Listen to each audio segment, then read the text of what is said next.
Now, going to the fall season, the Celtic people of the north used to believe that during the fall season their year began. And actually for the Celtics, their New Year's was November 1st. October 31st was the final day of the year for the Celtic people of the north. And that day was called the day of Samhain. And this individual, wal-iyadhu billah, was supposed to be their god of the spirits of the dead, of evil again. And according to their belief, the evil spirits would rise to the surface and would terrorize people on that evening. And on that evening, if you did something wrong to a person, they'd come back to get you on that night. So some people would put on a disguise, so you couldn't recognize them on October 31st on that evening, and then they would be safe. Also, they would burn fires. Now the only thing we find left of that is the jack-o'-lantern that they will put inside of their window, made from the pumpkin. What actually happened in Europe is that the church moved All Saints' Day, a day for the saints. They moved it from May 13th to November 1st in 1834 AD. And so what they said was that the 31st night is All Hallows Evening. All Hallows Evening, which in America later became known as Halloween. Halloween. And they depict the forces of evil. What is happening now is that the children put on disguises. They dress as little devils, little witches, as goblins, vampires, anything evil, and they go out. And now with the new American way, they do trick-or-treat. And they come to your house asking for food. Do they do that here in Miami? Trick-or-treat. They knock on your door in a disguise. And some Muslims, thinking they want to be Americans, or they want to be Canadians, so they send their little children, and they're in little disguises. So what are you going to dress them as? A little angel? What are you going to be? How are you going to dress and go out there? And so the reality that we recognize is that, number one, this is the day of Samhain. And the Quran tells us, Inna shaytana lil insani aduwwun mubin, that the devil is an open enemy to humanity. There is no compromise with the devil. And so we don't play around and disguise ourselves as little devils, little shayateen. We do not disguise ourselves as this, because it is an open enemy to the people of monotheism. Also, there are a number of other aspects. What is happening now, as you may know in America, is that there is a new church coming about, which is called the Church of Satan. Wal-iyadhu billah.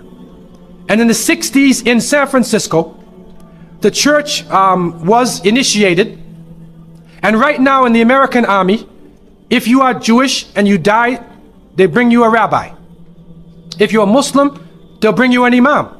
If you're Christian, they'll bring you a priest or a minister. If you're registered as part of the Church of Satan, they bring you a priest from the Church of Satan. A'udhu billahi minash shaitanir rajeem. And he is performing these rites and rituals, calling on the devil to accept his initiate. And so this is growing in this society. And they actually did a couple movies. They did this Rosemary's Baby. Right? They also, The Exorcist. And a number of movies they did to frighten people with evil. That you will be so afraid of evil. And they show the priests as bumbling idiots, falling down over their feet, can't do anything, running away from the devil. And the devil is a businessman in his suits. And he has the power of lightning and everything. So even though the devil dies in the end, you end up being more afraid of the devil than anything else.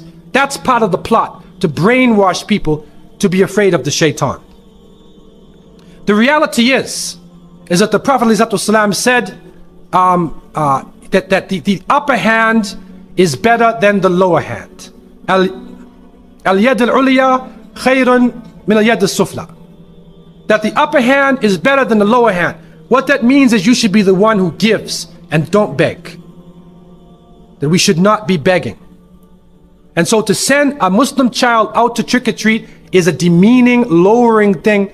You ask them to beg people for food. Then they're dressed up as a way that they're not. Then when the candies and things come in the bag, how do you know what it is they actually gave you? Is it halal? Most of the candies today are made with gelatin, with glycerin. They're made with pork products. We had one person in our area, in the Boston area where I grew up, one person in our area, in our project, he used to sit back and he used to give everybody X-Lax. You know X-Lax? He'd give you chocolate and he puts X-Lax in the thing.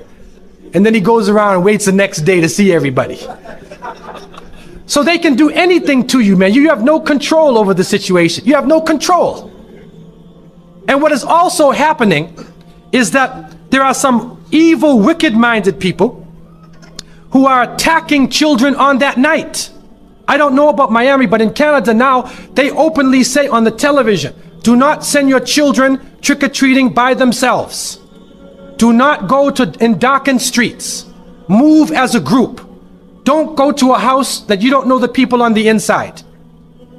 And there are literally groups of Satanists who are capturing children and they're performing a rite, sacrificing the child on that evening of Samhain, supposedly to get more spiritual power. It's happening right now. And so from so many angles, Muslims should have nothing to do with Halloween. And if your children are in school, go to the teacher. Go to the teacher and make it clear to the teacher, we do not involve our children in these ceremonies. Even the Jehovah's Witnesses will go to the teacher and tell them, take my child out of Halloween. They don't even believe in that. Take my child even out of your Christmas. They're not involved in that. What can happen during these occasions, if you want them to draw pictures of pumpkins or, fall plants, okay.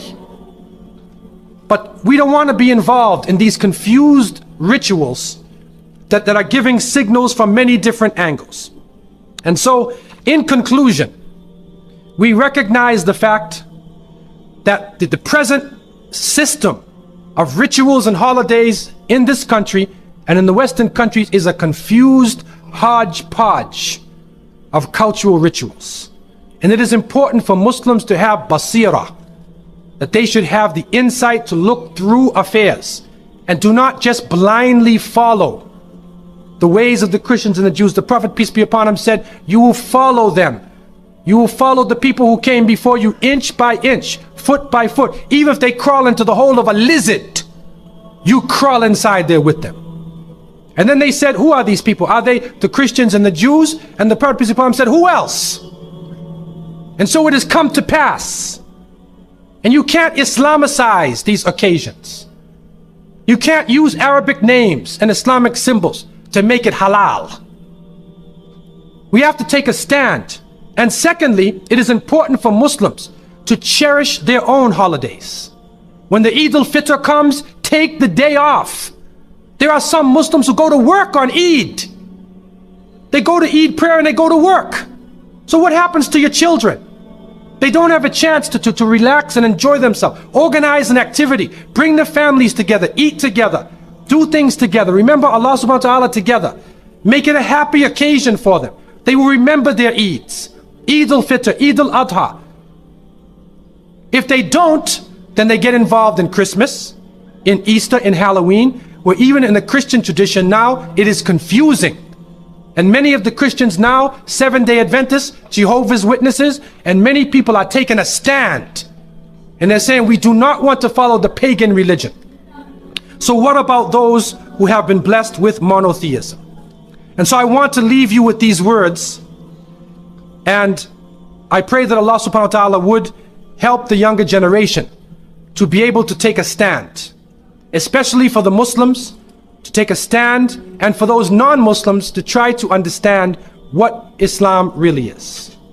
To try to understand that our society, what we are living in our society, our moral standards are being lowered to the point where if people of conscience do not take a stand, then we will be living in a state of confusion. In Canada, common law marriages are practiced more than regular marriages. In Quebec, in the French province of Canada, it has the second highest rate of common law marriages on earth is in Quebec.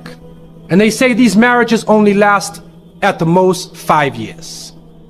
So if the families are broken apart, if children are being molested, if women have no sanctuary or protection in the society, even in the White House, if nowhere is safe, then the basis, the essence of the society itself is become rotten. And this will influence the economic situation, the political situation, all aspects of life. So I leave you with the thought that people of conscience should take time, study history, go back to the source of the religions, and you'll find that all of the religions are based in Tawheed, in the oneness of God. It will take you right back to the source. And when you think about a Muslim now, realize it's not somebody who's thinking about blowing up the Empire State Building. That's stereotyping, that's Hollywood. That's Hollywood. Islam is based on peace, submission to the Creator. When we meet each other, we say, Assalamu alaikum, peace be upon you. And we pray for peace for all people.